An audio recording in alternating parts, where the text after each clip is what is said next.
Para la viuda, su patrona solo dejó una casa de barro como pago por 12 años de trabajo. Pero lo que encontró lo cambió todo.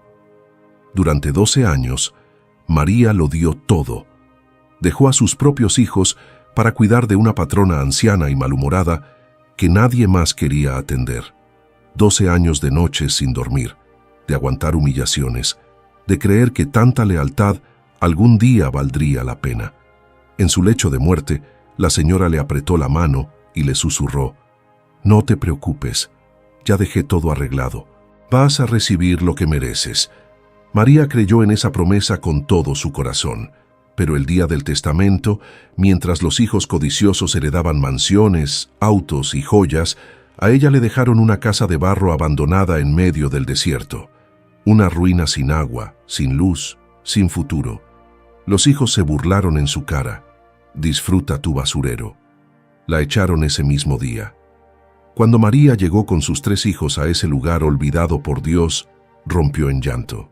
Paredes agrietadas, techo oxidado, tierra seca hasta donde alcanzaba la vista. 12 años de sacrificio para esto. Pero una noche, mientras intentaba reparar una pared a punto de caerse, escuchó algo que le heló la sangre. Un crujido profundo, como si algo dentro del barro se hubiera movido. Y cuando un pedazo de adobe se desprendió, vio algo que no debería estar ahí, algo escondido, algo que lo cambiaría todo. Lo que María estaba a punto de descubrir haría que aquellos hijos codiciosos se arrepintieran de cada risa, de cada burla, de cada humillación, porque a veces la justicia llega de donde menos lo esperas. Cuéntanos aquí abajo en los comentarios cómo te llamas. Es un gran placer tenerte aquí escuchando nuestras historias. Dale clic al botón de me gusta y vamos con la historia. La mano de la señora Esperanza temblaba sobre las sábanas blancas. Sus dedos, curvados por la artritis y fríos como el mármol, buscaron los de María con una urgencia que hacía meses no mostraba. Afuera, el viento de febrero sacudía las ventanas de la casona en el centro de Zacatecas, pero dentro de esa habitación apenas se escuchaba más que la respiración entrecortada de la anciana y el zumbido del viejo calentador. «No te preocupes», susurró la señora Esperanza con voz rasposa, apretando la mano de María con una fuerza sorprendente. «Ya dejé todo arreglado. Vas a recibir lo que mereces por estos años». María sintió que se le cerraba la garganta. 12 años. 12 años cuidando a esa mujer difícil, malhumorada, que gritaba por cualquier cosa y se quejaba hasta del agua que le servía. 12 años dejando a sus propios hijos con la vecina, corriendo de regreso a medianoche porque la señora tenía un dolor o un capricho. 12 años de lavar sábanas, preparar caldos especiales, escuchar las mismas historias amargas sobre familiares que nunca la visitaban. «Descanse, señora», murmuró María limpiándole la frente con un paño húmedo. «No hable de eso ahora». Pero Esperanza negó con la cabeza, sus ojos hundidos brillando con algo parecido a la determinación. «Escúchame bien, mis hijos son víboras, no confíes en ellos, pero tú te quedaste cuando todos se fueron». La voz se le quebró. «El abogado tiene las instrucciones, todo está en orden». Esa misma noche, la señora Esperanza exhaló su último suspiro. María le cerró los párpados con manos temblorosas y se quedó sentada junto a la cama hasta el amanecer, rezando en voz baja mientras las velas se consumían. No lloró. Sentía un vacío extraño en el pecho, como si hubiera perdido a alguien que nunca fue suya, pero a quien había dedicado toda su vida adulta. Los hijos llegaron al día siguiente. Rodrigo, el mayor, con su traje gris de ciudad y sus lentes oscuros, entró como si fuera dueño del mundo.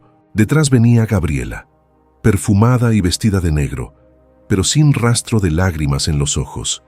Y al final, el más joven, Fernando, con el ceño fruncido y revisando su teléfono antes siquiera de saludar a nadie. Ninguno preguntó por su madre. Ninguno se acercó al cuerpo. Rodrigo fue directo al estudio y comenzó a revisar papeles.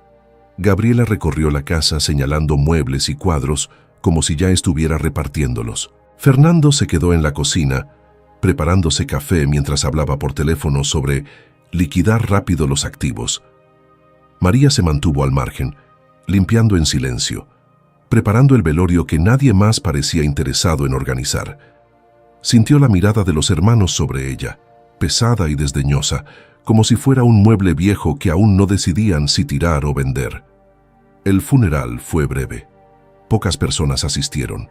La señora Esperanza había vivido tanto tiempo encerrada en su amargura que casi no le quedaban amigos.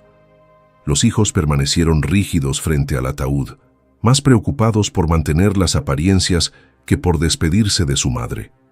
La verdadera tormenta comenzó 3 días después, en el despacho del licenciado Monterrubio. La oficina olía a papel viejo y madera barnizada. El abogado, un hombre de unos 60 años con bigote gris y modales formales, los hizo pasar a todos y les indicó que tomaran asiento.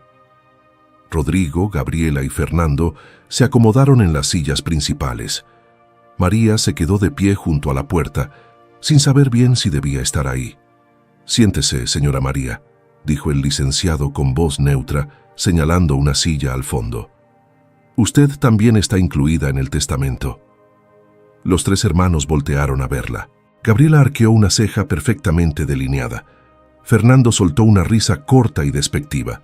Rodrigo simplemente frunció el ceño, como si la presencia de María fuera un insulto. El licenciado Monterrubio abrió la carpeta y comenzó a leer con voz monótona. Para Rodrigo, la casona de Zacatecas, valuada en 3 millones de pesos, más las cuentas bancarias principales. Para Gabriela, el departamento en Guadalajara, el automóvil Mercedes y la colección de joyas heredadas de la abuela. Para Fernando, las inversiones en la bolsa y el rancho de recreo en Aguascalientes. María escuchaba como quien oye llover. No esperaba nada, en realidad. Tal vez un poco de dinero, lo suficiente para pagar un año de escuela para sus hijos. Quizá algún mueble viejo que pudiera vender. Algo. El licenciado hizo una pausa, pasó la página y carraspeó. Para la señora María Luisa Reyes Ochoa, empleada fiel durante 12 años, la señora Esperanza Gómez de Villarreal deja en propiedad completa el terreno y construcción ubicados en el kilómetro 18 de la carretera al Valle de Guadalupe, con una extensión de 2 hectáreas. El silencio fue absoluto por 3 segundos. Luego, Fernando soltó una carcajada que resonó en las paredes. «¿Ese barraco?», exclamó sin poder contenerse. «¿La choza de barro donde mamá guardaba sus cosas viejas?». Gabriela se cubrió la boca con la mano, pero no pudo ocultar la sonrisa burlona. Rodrigo negó con la cabeza, como si acabara de confirmar algo que ya sospechaba. «Eso no vale ni 50,000 pesos», dijo con desprecio. «Está medio caído, no tiene agua corriente, ni siquiera tiene título de propiedad limpio». María sintió que la sangre se le iba de la cara. El licenciado extendió una carpeta hacia ella con documentos y una llave oxidada. Ella la tomó con manos temblorosas, sin entender bien qué acababa de pasar. «Puede retirarse cuando guste, señora María», dijo el abogado con una mirada que parecía compasiva. «Los trámites de transferencia ya están iniciados. La propiedad es legalmente suya». Afuera del despacho, en el pasillo, los hermanos la alcanzaron. Rodrigo caminó hasta quedar frente a ella, bloqueándole el paso. Olía a colonia cara y a algo más oscuro, algo parecido al rencor. «Escúchame bien», le dijo en voz baja pero amenazante. «No sé qué le metiste en la cabeza a mi madre, pero no creas que vas a conseguir nada más. Ese terreno es basura. Si intentas reclamar algo de esta herencia, te vamos a destrozar en los tribunales». Gabriela se acercó mirándola de arriba a abajo como si fuera un insecto. «Agradece que te dieron algo y lárgate. Tienes hasta mañana para sacar tus cosas de la casa y no se te ocurra llevarte nada que no sea tuyo». Fernando se rió otra vez, esa risa cruel que María había escuchado toda la semana. «Disfruta tu casa de barro, María. Espero que te alcance para vivir, porque trabajar aquí ya no vas a trabajar». Esa noche, María empacó sus pocas pertenencias en 2 maletas viejas. Sus hijos, Daniela de 11 años, Mateo de 9 y el pequeño Julián de 6, la miraban desde la puerta del cuarto de servicio donde habían vivido todos esos años. «¿Nos vamos, mamá?», preguntó Daniela con voz pequeña. «Sí, mi amor, nos vamos», ¿A dónde? María tragó saliva sintiendo el peso de las llaves en su bolsillo. No tenía respuesta. Solo tenía un terreno que ni siquiera conocía, en un lugar que los hijos de su patrona describían como un basurero. «A nuestro nuevo hogar», mintió, tratando de sonreír. Pero esa noche, mientras sus hijos dormían, María se sentó en el borde de la cama y rompió en llanto silencioso. 12 años. 12 años de lealtad, de sacrificio, de quedarse despierta noches enteras cuidando a alguien que ni siquiera la quiso. Y esto era su recompensa, una casa de barro que valía menos que las joyas que Gabriela había heredado. Al día siguiente, tomaron el autobús a primera hora. El viaje duró 3 horas por carreteras secundarias, dejando atrás la ciudad hasta adentrarse en un valle donde el paisaje se volvía más seco, más desolado. Los niños miraban por la ventana en silencio, sintiendo el cambio en el aire, en el olor a tierra y matorral. El conductor los dejó en un cruce polvoriento donde apenas había una tienda abandonada y un poste de luz inclinado. María preguntó por el kilómetro 18. Un hombre viejo, sentado afuera de una casa de lámina, señaló hacia un camino de terracería que se perdía entre mezquites. «Por ahí, señora, como a medio kilómetro. Pero no hay nada, solo una casita vieja que ya nadie usa». Cargaron las maletas y caminaron bajo el sol inclemente de marzo. El viento levantaba polvo que les picaba los ojos. Julián se quejó del calor, de la sed, de que le dolían los pies. Daniela ayudó a su madre con una de las maletas, mordiéndose el labio para no llorar. Mateo caminaba cabizbajo como si supiera que algo terrible les esperaba. Y entonces la vieron. Al fondo del camino, entre arbustos secos y tierra agrietada, se alzaba una construcción baja, de paredes de adobe oscurecido, con el techo de lámina oxidada lleno de hoyos. Las ventanas no tenían vidrios, solo huecos negros como cuencas vacías. La puerta colgaba de una sola bisagra, torcida, apenas sostenida. Alrededor no había nada más, ni árboles, ni vecinos, ni señal de vida, solo silencio y desolación. María sintió que las piernas se le aflojaban. Esto no era una casa, era una ruina, un esqueleto de barro a punto de desmoronarse. «Mamá», susurró Daniela con lágrimas rodando por sus mejillas. «¿Aquí vamos a vivir?» María no pudo responder. Se quedó parada en medio del camino con las llaves oxidadas apretadas en su puño, mirando esa estructura que parecía burlarse de ella, de sus esperanzas, de todo lo que había sacrificado. Y entonces, desde algún lugar profundo dentro de la casa, escuchó un crujido, un sonido seco, como si algo se hubiera roto o desplomado, o como si algo o alguien se hubiera movido en el interior. Los niños se acercaron a ella, asustados. El viento sopló con fuerza, haciendo que la puerta torcida golpeara contra el marco con un golpe sordo que resonó en el valle vacío. María dio un paso hacia adelante con el corazón latiéndole en la garganta. Algo no estaba bien en esa casa. María empujó la puerta con cuidado.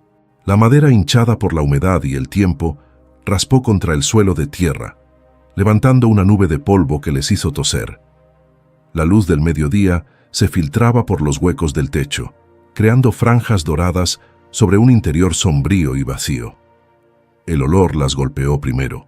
Tierra mojada, moho, algo dulzón y descompuesto que venía de las paredes.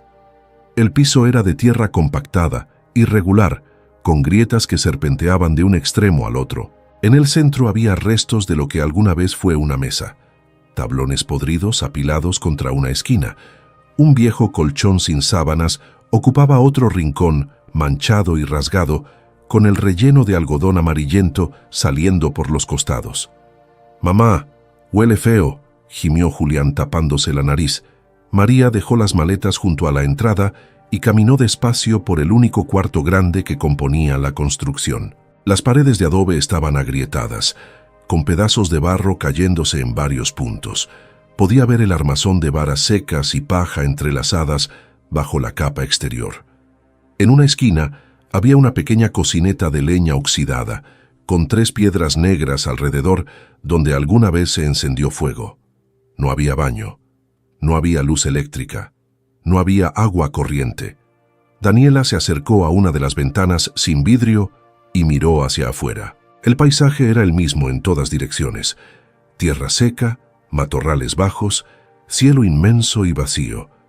No se veía un solo vecino. No se escuchaba nada más que el viento silbando entre los huecos de la construcción. «¿Cuánto tiempo vamos a estar aquí?», preguntó con voz temblorosa. María quiso responder algo reconfortante, algo que le diera esperanza a sus hijos. Pero las palabras se le atascaron en la garganta. Se volteó para que no la vieran llorar y caminó hacia la pared del fondo, apoyando la palma de la mano contra el barro frío y áspero. 12 años para esto. «Mamá está cansada, mi amor», dijo finalmente, limpiándose las mejillas con el dorso de la mano. «Vamos a acomodarnos como podamos por hoy. Mañana veremos qué hacer». Pasaron la tarde tratando de hacer habitable ese espacio. María barrió la tierra con un manojo de ramas secas que encontró afuera. Mateo ayudó a sacar el colchón podrido, arrastrándolo hasta el patio donde lo dejaron bajo el sol. Daniela limpió las piedras de la cocineta mientras Julián juntaba ramas para hacer fuego. Cuando el sol comenzó a bajar, el frío llegó de golpe. María encendió el fuego con dificultad, usando las últimas páginas de un periódico viejo que había en su maleta y los palitos secos que Julián había recogido. Las llamas pequeñas y temblorosas apenas calentaban el espacio. Los niños se sentaron alrededor, envueltos en las 2 cobijas que habían traído, con los estómagos rugiendo de hambre. María había comprado pan y 2 latas de frijoles en la tienda del cruce. Calentó los frijoles en una olla abollada que encontró detrás de la casa y repartió el pan entre sus hijos. Comieron en silencio, mirando las llamas, escuchando los crujidos de la madera vieja y el viento que golpeaba las láminas sueltas del techo. «¿Mañana podemos volver a la ciudad?», preguntó Julián con la boca llena. «No, mi amor, ya no tenemos casa allá». «Pero aquí tampoco tenemos casa», dijo Mateo con esa lógica aplastante de los niños. «Esto es un lugar feo». María tragó saliva, sintiendo que se le cerraba el pecho. «Es lo que tenemos. Y vamos a estar bien. Ya verán». Pero cuando la noche cayó por completo, María supo que había mentido. Durmieron los 4 en el suelo, sobre las cobijas extendidas cerca de las brasas moribundas del fuego. El frío se colaba por las grietas de las paredes y por los huecos del techo. María abrazó a Julián contra su pecho, sintiendo cómo temblaba. Daniela y Mateo se acurrucaron juntos del otro lado. Ninguno podía dormir bien. Cada vez que el viento soplaba, la casa entera parecía gemir, como si estuviera a punto de venirse abajo. María miró el techo oscuro, donde las estrellas se asomaban por los agujeros de la lámina. Rezó en silencio, con palabras entrecortadas que apenas formaban sentido. «Señora Esperanza, ¿por qué me hizo esto? ¿Qué hice para merecer esto?». Pero solo el viento le respondió silbando entre las rendijas. Los días siguientes fueron una batalla constante contra la desesperación. María intentó reparar las paredes como pudo. Mezcló barro con agua en un balde oxidado que encontró en el patio y lo aplicó sobre las grietas más grandes. Pero el barro nuevo se secaba desigual, cayéndose en pedazos al día siguiente. El techo goteaba cada vez que pasaba una nube, empapando el piso y convirtiendo la tierra en lodo pegajoso. Caminó hasta el cruce para pedir trabajo. Le dijeron que en el pueblo más cercano, a 10 kilómetros, tal vez encontrara algo en las tiendas o en algún rancho.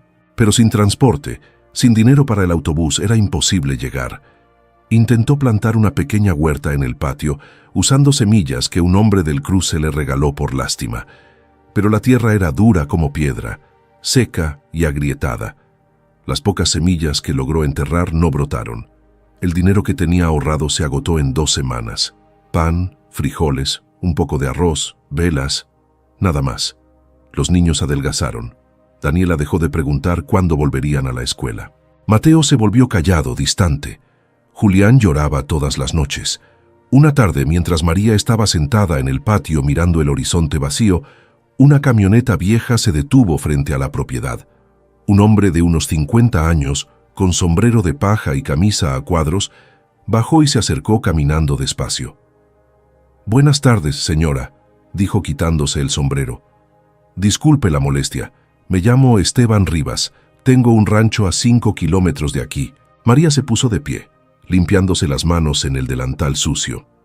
Buenas tardes.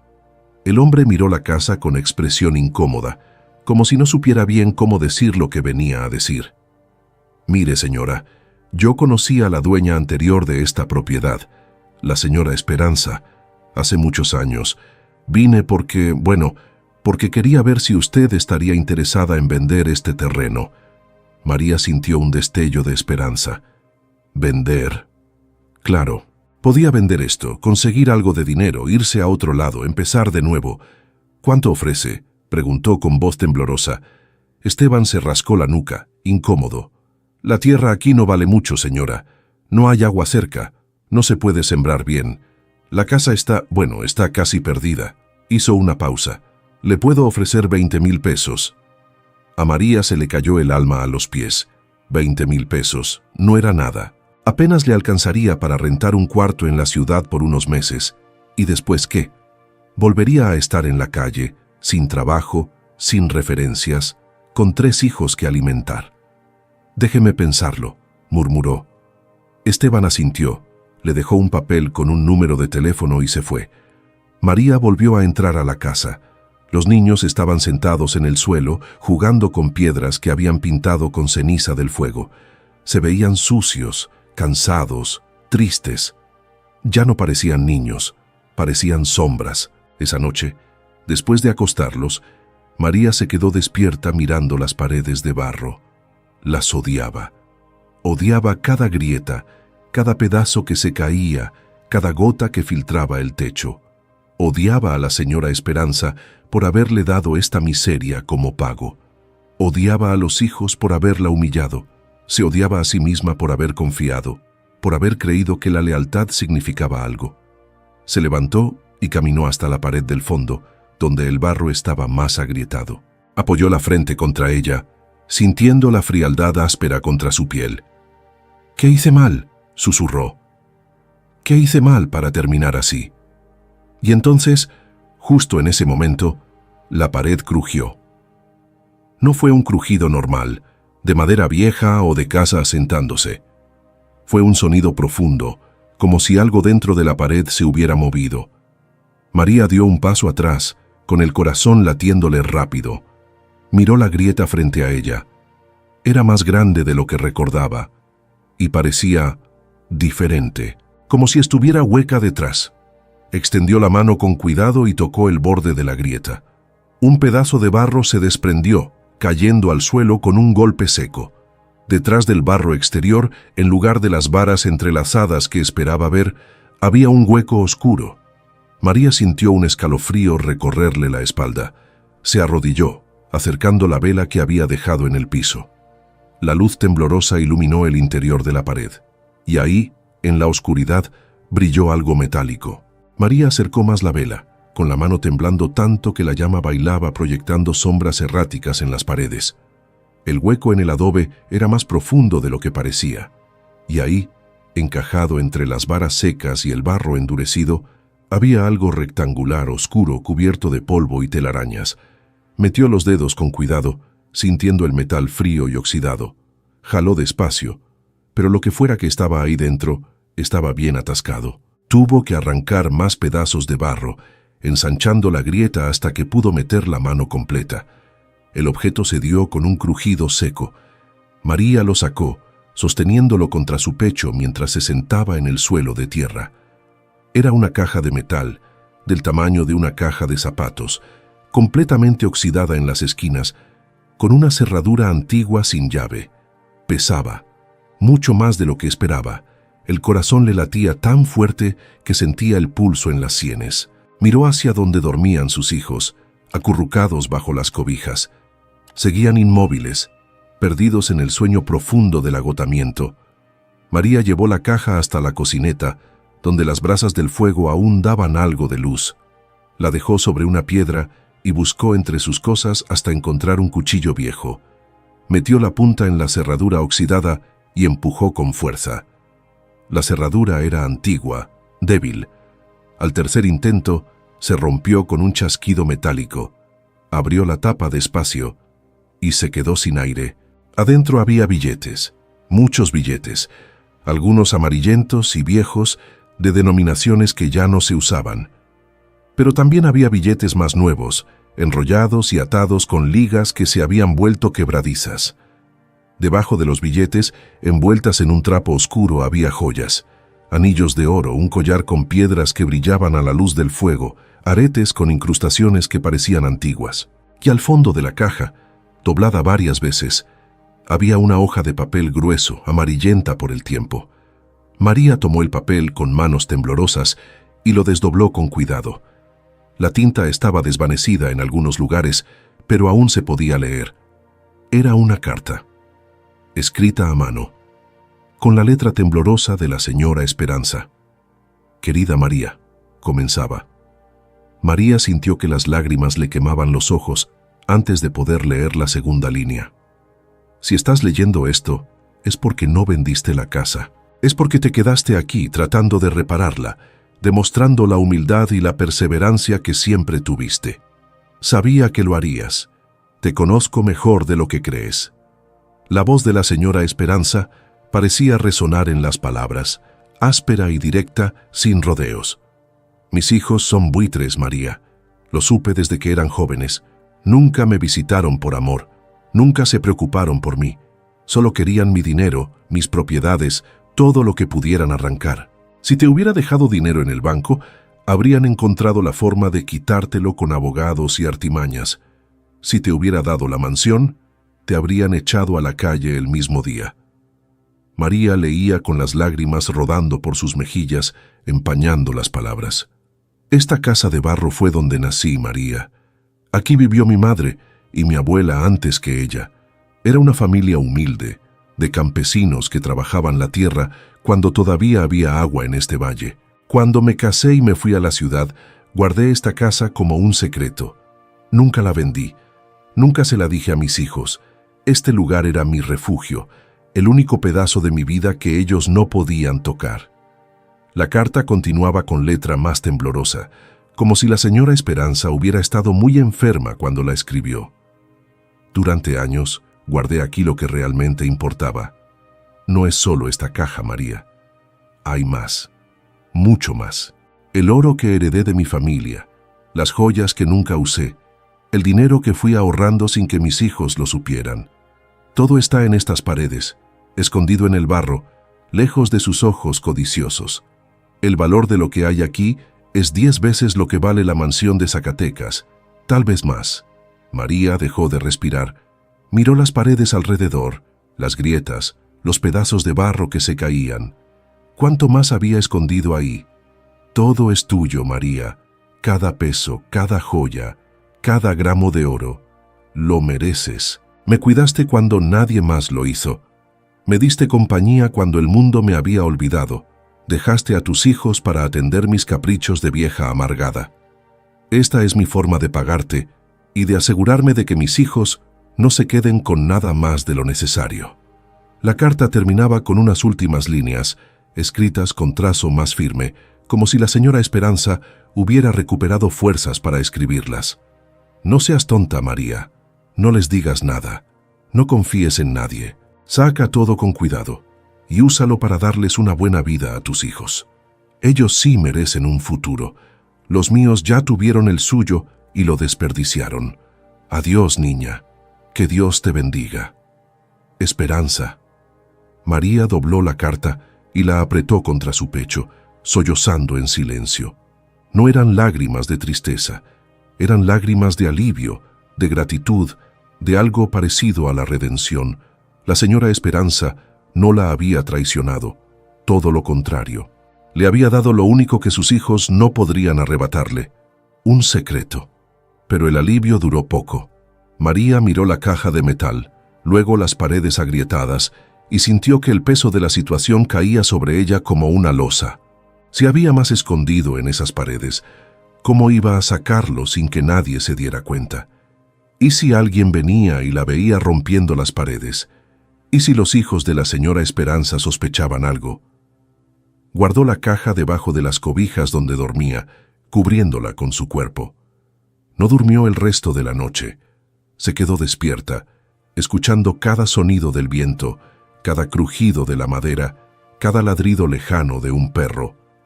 Al amanecer, los niños se despertaron. Daniela bostezó y se estiró frotándose los ojos. Mateo salió al patio a orinar detrás de un arbusto. Julián se acurrucó contra María, todavía medio dormido. ¿Tienes hambre, mi amor?, preguntó María, acariciándole el pelo enredado. Julián asintió sin abrir los ojos. María se levantó, escondiendo la caja detrás de unas piedras apiladas en una esquina, cubriéndola con trapos viejos. Preparó lo último que les quedaba, un poco de arroz aguado y medio pan duro. Los niños comieron en silencio, con los ojos perdidos, acostumbrados ya al hambre. Después del desayuno, María mandó a los niños a jugar afuera. Necesitaba pensar, necesitaba revisar las paredes sin que ellos preguntaran qué estaba haciendo. Comenzó por la pared donde había encontrado la primera caja. Golpeó suavemente con los nudillos en diferentes puntos, escuchando. En algunos lugares, el sonido era sólido, denso, pero en otros sonaba hueco, vacío.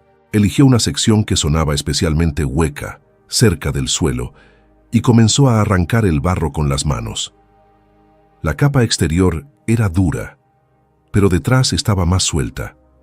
Jaló pedazos grandes que se desmoronaban entre sus dedos, y ahí, en el hueco, había otra caja, más pequeña que la primera pero igual de pesada. La abrió con el corazón latiéndole salvajemente.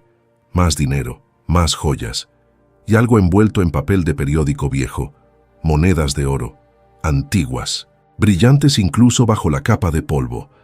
María se echó a reír, una risa nerviosa, casi histérica, que no podía controlar. Había más, mucho más.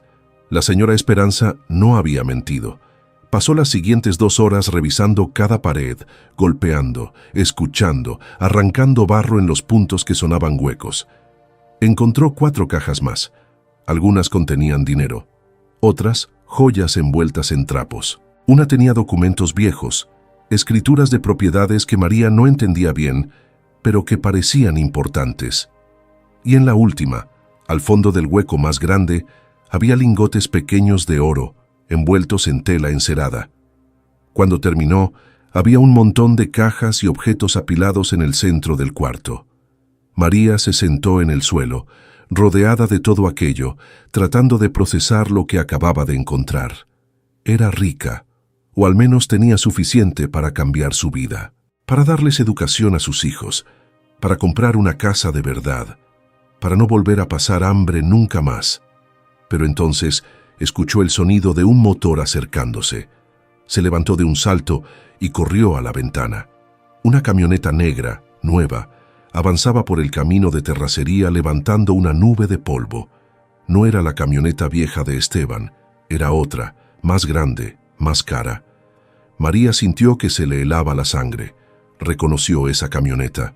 La había visto estacionada frente a la casona de Zacatecas. Era de Rodrigo, el hijo mayor de la señora Esperanza. Venía hacia la casa. María corrió hacia el centro del cuarto donde estaban apiladas todas las cajas. Sus manos temblaban tanto que casi no podía agarrarlas. Tomó la primera, luego la segunda, buscando desesperada un lugar donde esconderlas. El armario de la cocineta estaba roto. Debajo del colchón era demasiado obvio. El motor de la camioneta se acercaba más, rugiendo por el camino irregular. «¡Niños!», gritó hacia la puerta. «¡Entren, rápido!». Daniela, Mateo y Julián entraron corriendo, con los ojos muy abiertos por el tono urgente de su madre. María ya estaba arrodillada junto a la pared del fondo, empujando las cajas dentro de los huecos que había abierto, cubriéndolas otra vez con pedazos de barro suelto, con trapos, con lo que encontraba a mano. Sus dedos sangraban de tanto raspar el adobe. «Mamá, ¿qué pasa?», preguntó Daniela asustada. «Nada, mi amor, ayúdenme, rápido. Agarren esos trapos y cúbranlos». Los niños obedecieron sin entender, apilando los trapos viejos sobre los montículos de barro fresco que María había amontonado para tapar los huecos. Quedó mal. Se notaba que había movido cosas, pero no había tiempo para más. La camioneta se detuvo afuera con un chirrido de frenos. María se limpió las manos en el delantal y salió al patio, cerrando la puerta detrás de ella. El corazón le latía tan fuerte que sentía el pulso en los oídos. Rodrigo bajó de la camioneta con lentes de sol oscuros y una camisa blanca impecable que contrastaba con el polvo del camino. Detrás de él bajó otro hombre, más joven, con traje y portafolio. Parecía abogado. «Vaya, vaya», dijo Rodrigo quitándose los lentes y mirando la casa con una sonrisa despectiva. «Así que sí viniste al basurero. Pensé que tendrías algo de dignidad y venderías esto de inmediato». María se cruzó de brazos, tratando de controlar el temblor en sus manos. «¿Qué quiere, señor Rodrigo?».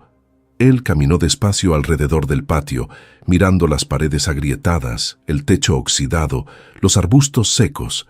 El otro hombre lo seguía en silencio, tomando notas en una libreta. «Vengo a hacerte un favor, María, un gran favor». Se detuvo frente a ella, con las manos en los bolsillos. «Sé que esto no vale nada. Sé que estás pasando hambre aquí. Mis hermanos y yo hemos estado hablando y sentimos lástima por ti». La palabra lástima sonó como un insulto.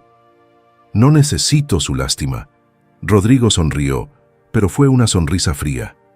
«Claro que la necesitas. Mira esto. No tienes agua, no tienes luz, no tienes forma de mantener a tus hijos. ¿Cuánto tiempo crees que vas a aguantar aquí? ¿Un mes? ¿2? Hizo una pausa. «Te voy a comprar el terreno. 50,000 pesos. Es más de lo que vale, créeme». María apretó los puños. 50,000 pesos. Para él era calderilla. Para ella, antes de encontrar las cajas, habría sido una fortuna. Pero ahora no está en venta. Rodrigo arqueó las cejas, sorprendido. Luego soltó una risa corta. «¿Perdón? Dije que no está en venta. Esta casa es mía. Su madre me la dejó, y me voy a quedar aquí». El rostro de Rodrigo se endureció. Se acercó un paso más, invadiendo su espacio, mirándola desde arriba con ojos fríos. «Escúchame bien, María. No sé qué te metió mi madre en la cabeza, pero esto no es caridad. Esto es negocio. Si no vendes ahora vas a terminar rogando que alguien te compre esto por 10,000 pesos, y para entonces yo ya no voy a estar interesado». María sostuvo su mirada, aunque sentía las piernas temblar. «Gracias por la oferta, pero no. Que tenga buen día». Se dio la vuelta para entrar a la casa, pero Rodrigo la agarró del brazo con fuerza. María sintió el apretón como un dolor agudo que le subió hasta el hombro. «No me des la espalda», siseó él, acercando su rostro al de ella. «¿Sabes quién soy yo? ¿Sabes lo que puedo hacer? Puedo hacer que pierdas esta propiedad en los tribunales. Puedo demostrar que mi madre no estaba en sus cabales cuando hizo ese testamento. Puedo hacer que te quedes sin nada». María lo miró directo a los ojos, sintiendo algo oscuro y frío en su pecho. «Suélteme». Rodrigo la soltó con un empujón. María trastabilló hacia atrás, pero no cayó. Adentro, escuchó a Julián comenzar a llorar. El hombre del portafolio se aclaró la garganta, incómodo. «Señor Villarreal, tal vez deberíamos...». «Cállate», le cortó Rodrigo sin mirarlo. Volvió su atención a María. «Tienes una semana para pensarlo. Después de eso voy a empezar los trámites legales para anular el testamento, y te aseguro que voy a ganar. Siempre gano». Caminó hacia su camioneta, pero antes de subir, se detuvo y miró la casa otra vez. Sus ojos recorrieron las paredes, el techo, como si estuviera evaluando algo. «¿Sabes qué es lo más gracioso?», dijo de repente. «Mi madre odiaba este lugar. Nunca entendí por qué no lo vendió. Decía que tenía recuerdos, pero era una vieja sentimental y ridícula». Se subió a la camioneta. «Una semana, María, piénsalo bien». El motor rugió y la camioneta dio la vuelta, alejándose por el camino de terracería y dejando una nube de polvo que tardó varios minutos en asentarse. María entró a la casa con las piernas temblando. Los niños estaban sentados en el suelo, asustados. Daniela abrazaba a Julián, que sollozaba contra su hombro. Mateo miraba la puerta con los puños cerrados, como si quisiera pelear, pero no supiera cómo. «¿Quién era mamá?», preguntó Daniela. «Nadie importante, mi amor, ya se fue». Pero María sabía que eso no era cierto. Rodrigo no era de los que se rendían fácilmente, y si empezaba a investigar, si contrataba abogados, si hacía preguntas sobre la casa y sobre por qué su madre la había dejado en el testamento, no. Tenía que ser inteligente, tenía que sacar todo el tesoro de las paredes y esconderlo en otro lugar antes de que él regresara. Y tenía que hacerlo rápido, sin llamar la atención. Pasó el resto del día sacando las cajas de los huecos y buscando un lugar mejor donde esconderlas. Terminó enterrándolas en el patio trasero, debajo de un mezquite seco, marcando el lugar con 3 piedras blancas. No era perfecto, pero era mejor que dejarlas dentro de la casa. Al día siguiente, caminó hasta el cruce para usar el teléfono público. Llamó al licenciado Monterrubio. «Señora María», dijo el abogado con tono sorprendido. «¿Cómo está? ¿Todo bien con la propiedad?» «Licenciado, necesito preguntarle algo. ¿Es verdad que Rodrigo Villarreal puede anular el testamento?» Hubo una pausa larga del otro lado de la línea. «¿Le dijo eso?» «Vino ayer, me amenazó. Dijo que iba a demostrar que la señora Esperanza no estaba en sus cabales cuando lo firmó». El licenciado suspiró. «Señora María, el testamento de la señora Esperanza es sólido. Fue redactado con todas las formalidades legales, con testigos, con evaluación médica. Ella estaba completamente consciente de lo que hacía. Rodrigo puede intentar impugnarlo, pero le va a costar mucho dinero y muy probablemente perderá». «Muy probablemente». «No está seguro». Otra pausa. «En derecho nunca hay certezas absolutas, señora, pero tiene el 90% de probabilidades a su favor. Esa propiedad es legalmente suya». María agradeció y colgó, pero no se sintió tranquila. El 90% no era el 100%, y Rodrigo tenía dinero, contactos, abogados caros. Ella no tenía nada más que una casa de barro y un secreto enterrado bajo un árbol. Los días siguientes los pasó en constante alerta. Cada vez que escuchaba un motor en el camino, su corazón se aceleraba. Cada vez que veía polvo en el horizonte, salía al patio para ver quién venía. Pero Rodrigo no regresó. En cambio, llegó alguien más. Era una tarde calurosa de finales de marzo, cuando María vio a un hombre caminando por el camino, cargando una mochila pesada y un bastón. Era mayor de unos 70 años, con la piel curtida por el sol y un sombrero deshilachado que parecía tener décadas de uso. Se detuvo frente a la casa y se quitó el sombrero, limpiándose el sudor de la frente. «Buenas tardes, señora», dijo con voz ronca pero amable. «Disculpe la intromisión, me llamo Silvestre Ochoa. Vivo en el pueblo allá abajo». Señaló hacia el sur. «Pasaba por aquí y vi humo.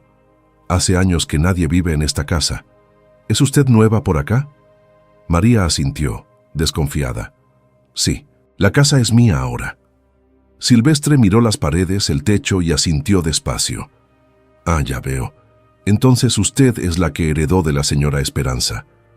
La miró con ojos cansados pero penetrantes. Ella fue buena mujer, a su manera. Difícil, pero buena. ¿La conoció? «Claro. Nací en este valle. Conocí a su familia desde que era niño. Su abuela, doña Refugio, era partera. Atendió el nacimiento de mi hermana». Sonrió con nostalgia. «Esta casa tiene historia, señora. Mucha historia». María sintió un escalofrío. El viejo seguía mirando las paredes como si pudiera ver a través de ellas. «¿Sabe?», continuó Silvestre, ajustándose la mochila, «hubo una época en que esta casa era de las más ricas del valle. La familia de la señora Esperanza trabajaba el oro. Había una veta pequeña en las sierras, nada grande, pero suficiente para vivir bien». Hizo una pausa. «Cuando el agua se secó y la veta se acabó, todos se fueron.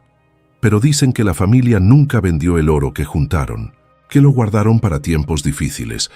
María sintió que se le secaba la boca. «¿Guardaron el oro?». Silvestre la miró con una sonrisa extraña. «Eso dicen, pero son solo historias de viejos, ¿verdad?». Se puso el sombrero otra vez. «En fin, solo venía a presentarme. Si necesita algo, agua o ayuda con las reparaciones, avíseme. No me gusta ver a una familia pasando necesidad». Dio media vuelta y comenzó a alejarse. María lo llamó. Don Silvestre, espere. ¿Alguien más sabe esas historias? ¿Del oro? El viejo se detuvo sin voltear. Todo el pueblo las conoce, señora. Son leyendas viejas. Nadie les hace caso. Volteó a verla por encima del hombro. Pero si yo fuera usted, tendría cuidado con quién se lo cuento. Hay gente que mata por menos que eso. Y se fue dejando a María parada en medio del patio, con el viento levantando polvo a su alrededor. Esa noche, María no pudo dormir. Las palabras de Silvestre le daban vueltas en la cabeza. Todo el pueblo las conoce. Si Rodrigo descubría esas historias, si empezaba a hacer preguntas, si sospechaba que había algo valioso en la casa, se levantó en silencio y salió al patio. Caminó hasta el mezquite donde había enterrado las cajas y se arrodilló tocando la tierra removida. Necesitaba un plan. Necesitaba sacar el tesoro de ahí, venderlo poco a poco en otro lugar sin llamar la atención. Pero entonces escuchó algo. Un ruido en la carretera. Motores. Más de uno. Acercándose rápido. María se puso de pie con el corazón desbocado. No eran luces de faroles. Eran faroles apagados. Vehículos avanzando en la oscuridad y se dirigían directo hacia la casa. María corrió hacia la casa. El polvo que levantaban los vehículos ya era visible en la oscuridad, como una nube fantasmal que avanzaba por el camino de terracería. No había tiempo para pensar, solo para actuar. ¡Niños!, gritó al entrar. ¡Despierten! ¡Ahora! Daniela se incorporó de inmediato, con los ojos desorbitados. Mateo y Julián gemían, confundidos, todavía atrapados en el sueño. «Mamá, ¿qué pasa?», susurró Daniela. «Salgan por la ventana de atrás, corran hacia los mezquites, no hagan ruido, no se detengan hasta que yo los llame». «Pero, ahora, Daniela». La niña obedeció. Ayudó a Mateo a levantarse, cargó a Julián medio dormido y los tres salieron por el hueco de la ventana trasera, desapareciendo en la negrura del patio. María escuchó sus pasos alejándose entre los arbustos secos. Se quedó sola en la casa, con el corazón latiéndole salvaje.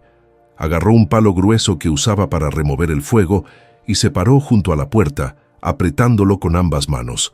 Las luces de los vehículos iluminaron las paredes exteriores. María escuchó las puertas abrirse, pasos sobre la tierra, voces bajas. «Está oscuro. ¿Seguro que alguien vive aquí? La camioneta del patrón la vio hace 3 días. Hay ropa colgada ahí atrás. Alguien está». «Pues toquen, no sean pendejos». Alguien golpeó la puerta con el puño. 3 golpes secos que hicieron vibrar la madera podrida. «Señora, abra, solo queremos hablar». María no respondió. Apretó más el palo, sintiendo las astillas clavándose en sus palmas. Otro golpe, más fuerte. «Sabemos que está ahí. Abra la puerta o la vamos a tirar». Silencio. Y entonces, un golpe brutal que hizo crujir las bisagras. La puerta se abrió de un empujón y 3 hombres entraron en tropel, alumbrando con linternas que cegaron a María. El primero era un hombre corpulento, con playera negra y gorra. El segundo era más delgado, nervioso, con tatuajes en los brazos. El tercero se quedó en la entrada, más grande que los otros 2, con una cadena gruesa colgando del cuello. «Ahí está», dijo el de la gorra, apuntándola con la linterna. «Solita. ¿Dónde están los chamacos?» «Fuera de aquí», respondió María con voz firme, aunque temblaba por dentro. «¿Qué quieren?» El hombre de los tatuajes se rió. «¿Qué queremos? Lo mismo que todo mundo, señora, el oro». María sintió que se le helaba la sangre. No podía ser. ¿Cómo sabían? ¿Quién les dijo? El de la gorra caminó por el cuarto, iluminando las paredes, el piso de tierra, los huecos donde María había arrancado el barro. «Mira nada más», dijo con una sonrisa torcida. «Ya empezó a buscar. ¿Encontraste algo, señora? ¿O todavía está todo enterrado?» «No sé de qué hablan». El tercer hombre, el grande de la cadena, entró despacio y cerró la puerta detrás de él. Tenía una voz profunda, calmada, que daba más miedo que los gritos. «No nos tome por tontos. Todo el pueblo sabe las historias de esta casa. Oro de la familia Gómez, guardado desde hace generaciones. El viejo Silvestre tiene la boca grande». Le contó a medio cantina que había una viuda nueva en la casa, buscando entre las paredes. Se acercó más. «Así que díganos dónde está. Nos lo llevamos, nos vamos y nadie sale lastimado». María retrocedió hasta quedar contra la pared. Apretó el palo con más fuerza. «No hay nada aquí, solo barro y basura. Pueden revisar todo lo que quieran». El de los tatuajes se acercó a una de las paredes y comenzó a golpearla con un martillo que sacó de su cinturón. El adobe se desmoronaba bajo los golpes, cayendo en pedazos grandes. Metió la mano en el hueco que había abierto, revolviendo entre las varas secas. «Aquí no hay nada», gruñó. «Prueba del otro lado», dijo el de la gorra. Comenzaron a destrozar las paredes metódicamente, abriendo agujeros por todas partes, arrancando el barro con las manos, con herramientas, con lo que fuera.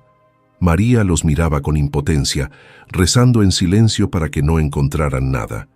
Todo estaba enterrado afuera. Todo estaba a salvo. Pasaron 20 minutos demoliendo el interior de la casa. Las paredes quedaron llenas de huecos. El piso estaba cubierto de pedazos de adobe. Pero no encontraron nada. El de la cadena se volteó hacia María, con el rostro oscurecido por la frustración. «Última oportunidad, señora. ¿Dónde está?» «Les dije que no hay nada». El hombre se acercó despacio, hasta quedar a centímetros de ella. María podía oler su aliento agrio y caliente. «¿Sabe qué pasa con la gente que nos miente?», susurró. «Terminan muy mal». «No me importa lo que hagan conmigo», dijo María sosteniendo su mirada. «Pero si le tocan un pelo a mis hijos, les juro que...» «¿Qué?», interrumpió el hombre con una sonrisa cruel. «¿Qué vas a hacer, señora? ¿Pegarnos con tu palito?». Le quitó el palo de las manos con un movimiento brusco y lo tiró al suelo. Luego la agarró del brazo y la arrastró hacia afuera. «Vamos a buscar afuera. Si está enterrado, lo vamos a encontrar. Y si no cooperas, vamos a buscar también a tus hijos». María forcejeó, pero el hombre era demasiado fuerte. La sacó al patio, donde los otros dos ya estaban iluminando el terreno con sus linternas. El de los tatuajes pateó las piedras, movió los arbustos, inspeccionó cada rincón, y entonces se detuvo frente al mezquite. «Miren aquí», dijo, agachándose. «La tierra está removida, fresca». María sintió que se le paraba el corazón. El hombre comenzó a escarbar con las manos.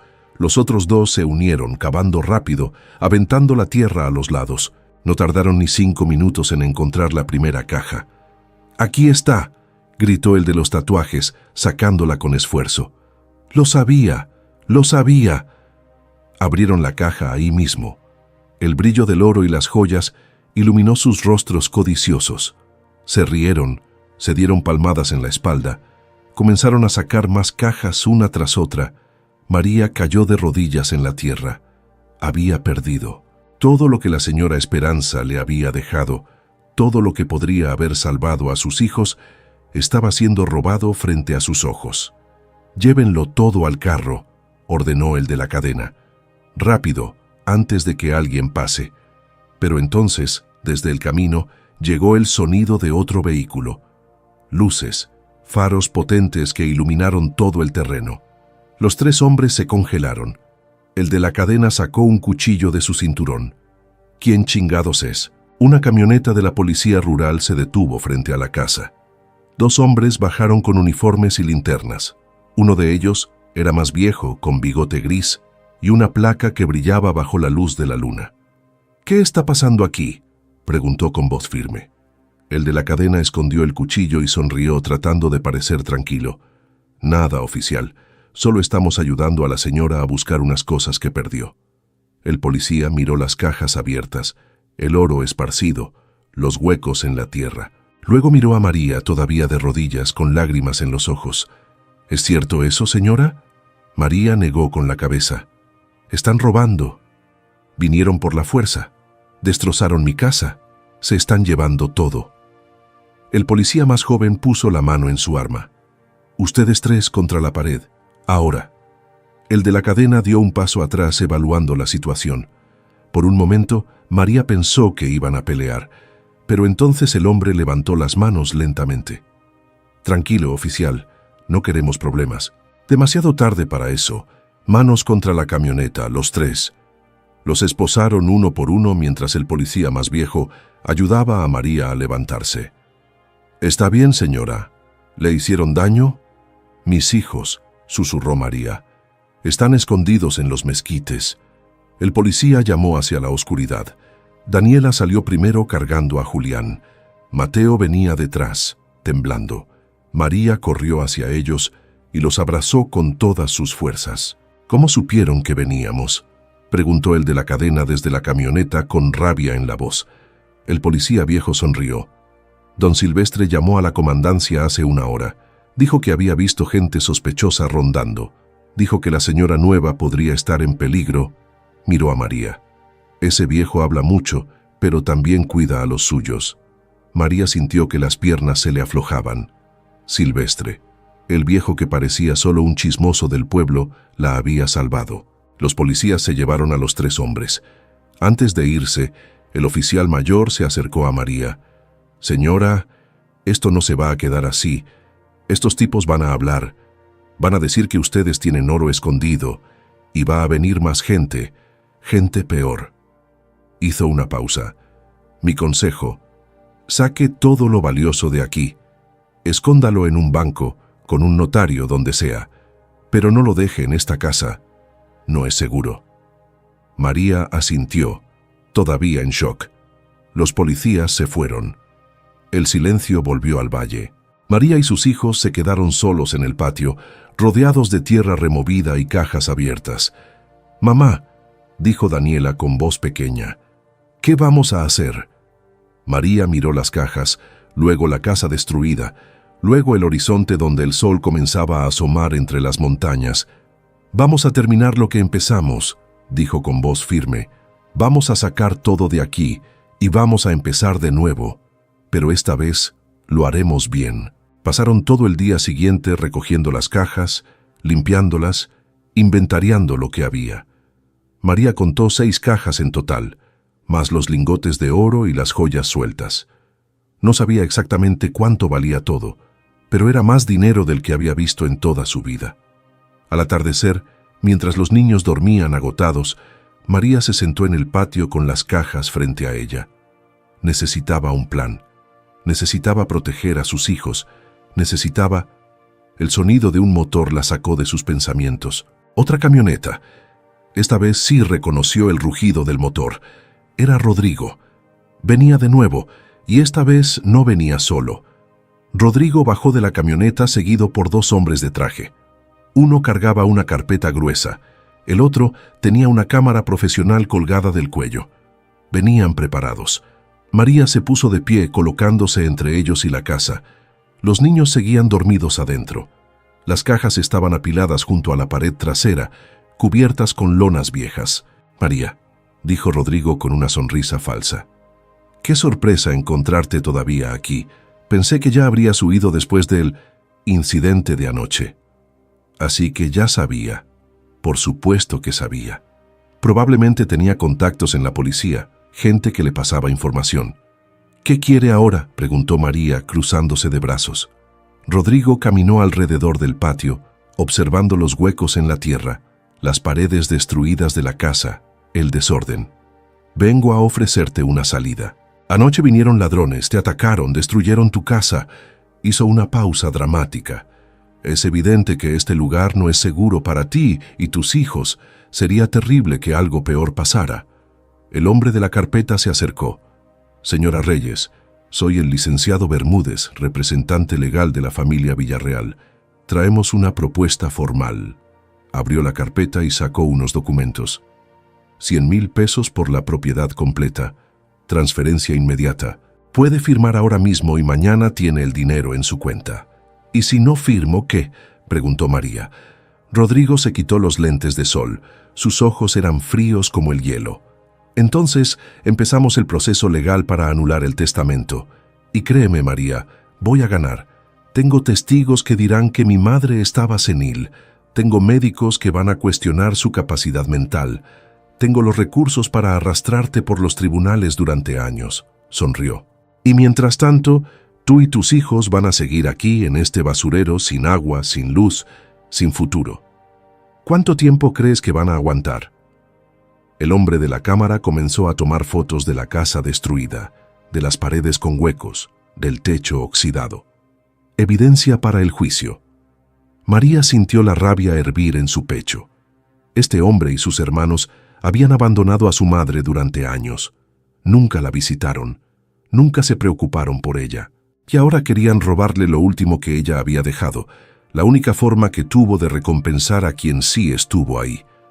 No, dijo María con voz firme, no voy a vender y no me voy a ir. El rostro de Rodrigo se endureció. Entonces te vas a arrepentir. ¿Vas a qué?, interrumpió una voz detrás de ellos. Todos voltearon. El licenciado Monterrubio estaba parado junto a otra camioneta que María no había escuchado llegar. El abogado caminó hacia ellos con un portafolio bajo el brazo y expresión seria. «Licenciado», dijo Rodrigo con sorpresa, «¿qué hace aquí?» «La señora María me llamó ayer. Me preocupé cuando me contó sobre su visita amenazante». Miró a los dos hombres de traje. «Licenciado Bermúdez, qué coincidencia verlo aquí. Acosando a mi clienta con ofertas intimidatorias». Bermúdez se aclaró la garganta incómodo. «Simplemente estamos presentando una oferta comercial legítima. Una oferta que viene acompañada de amenazas legales y intimidación», respondió Monterrubio. Abrió su portafolio y sacó unos documentos. «Pero ya que estamos todos aquí, permítanme recordarles algunos hechos. 1. El testamento de la señora Esperanza Gómez de Villarreal fue redactado 3 años antes de su muerte, cuando estaba completamente lúcida. 2. Fue evaluada por 2 médicos independientes que certificaron su capacidad mental. 3. Fue firmado ante notario con 4 testigos presentes. 4. Dejó grabado un video explicando sus razones, el cual está bajo custodia notarial. Miró a Rodrigo directo a los ojos. Cualquier intento de impugnar ese testamento será rechazado inmediatamente. Y si continúan acosando a la señora María, presentaré cargos por intimidación y amenazas». Rodrigo apretó los puños. Su rostro se había puesto rojo. «Ese testamento es una burla. Mi madre nos humilló a nosotros, sus hijos, para darle un terreno de basura a una empleada. Su madre les dejó una mansión de 3 millones de pesos, un departamento, un rancho, inversiones y joyas», respondió Monterrubio con voz glacial. «No fueron humillados, fueron generosamente recompensados por ser sus hijos, a pesar de que nunca se comportaron como tales». Hizo una pausa. «Y si tanto les molesta que la señora María haya recibido esta propiedad, pregúntense por qué su madre sintió que merecía más consideración que ustedes». El silencio que siguió fue pesado, incómodo. El hombre de la cámara dejó de tomar fotos. Bermúdez guardó sus documentos. Rodrigo miraba a María con un odio puro que le helaba la sangre. «Esto no termina aquí», dijo entre dientes. «Sí termina», respondió Monterrubio.